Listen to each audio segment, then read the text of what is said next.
యెషయా గ్రంథం 60లో లే, నీకు వెలుగు వచ్చింది, నువ్వు తేజరిల్లే సమయం ఆసన్నమైందని పిలుస్తున్నాడు. ఒకసారి చూడండి, యెషయా గ్రంథం 60వ అధ్యాయము 1వ వచనం నుంచి చూడు. నీకు వెలుగు వచ్చి ఉన్నది, లెమ్ము, తేజరిల్లుము, యెహోవా మహిమ నీ మీద ఉదయించెను. దేవునికి స్తోత్రం కలుగును గాక. దేవుడి ఈ మాటలన్నిటిలో నుండి పరిశుద్ధాత్మ స్వరం మనకు అనుగ్రహించుగాక. అడ్డగించే దుష్టాత్మలను యేసు నామములో ప్రభు బంధించుగాక.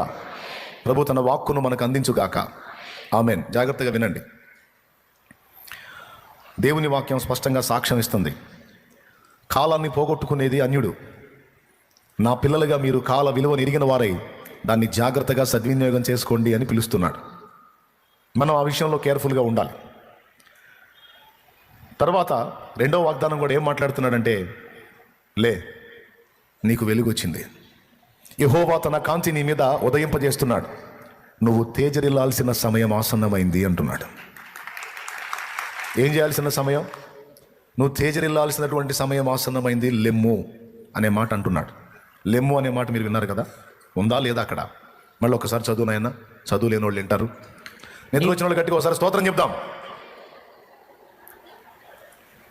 మెలకుతున్న వాళ్ళు చెబుదాం.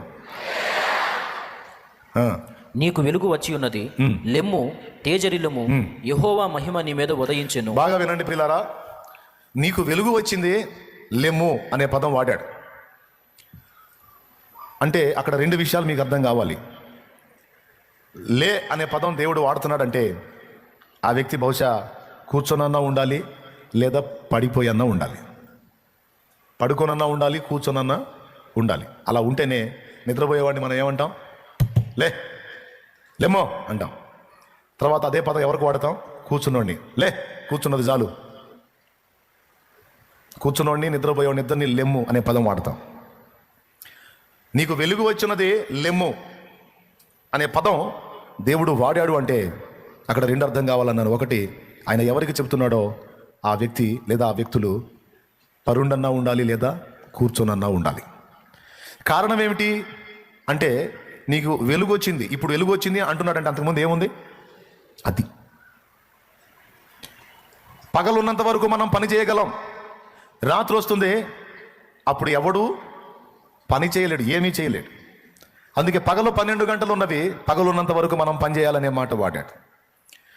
అంటే ఇక్కడ చీకటి ఆవరించింది.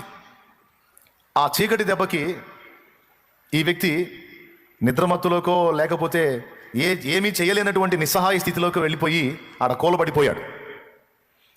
ఆ స్థితిలో ఉన్న వ్యక్తిని దేవుడు దర్శించి అంటున్నాడు, అంధకారం ఆవరించిందని ఉన్న చోటనే ఉండిపోయావు, కదలకుండా ఆగిపోయావు. ఇదిగో నీకు వెలుగు వచ్చింది, లే. ఇక నువ్వు వెలుగు వచ్చిన తర్వాత నువ్వు అలా కూర్చొని అలా పరుండి ఉండడానికి లేదు. వెలుగు లేనప్పుడు, అంధకారంలో నువ్వు ఉన్నప్పుడు, చీకట్లో ఉన్నప్పుడు ఏం చేయలేవు కాబట్టి నువ్వు కూర్చున్నావు, కూలబడ్డావు, పరుండావు. అయితే నిన్ను అదే స్థితిలో ఉంచడం నాకు ఇష్టం లేదు. ఆ స్థితిలో నుంచి నిన్ను పైకి లేవనెత్తాలని నేను ఆశపడుతున్నాను. అంధకారంలో అచేతనంగా నువ్వు పడుండవు నాకు ఇష్టం లేదు. నీ మీదకి నా వెలుగును పంపుతున్నాను. ఆ వెలుగు చేత నీవు తేజరిల్లాలని నేను కోరుకుంటున్నాను.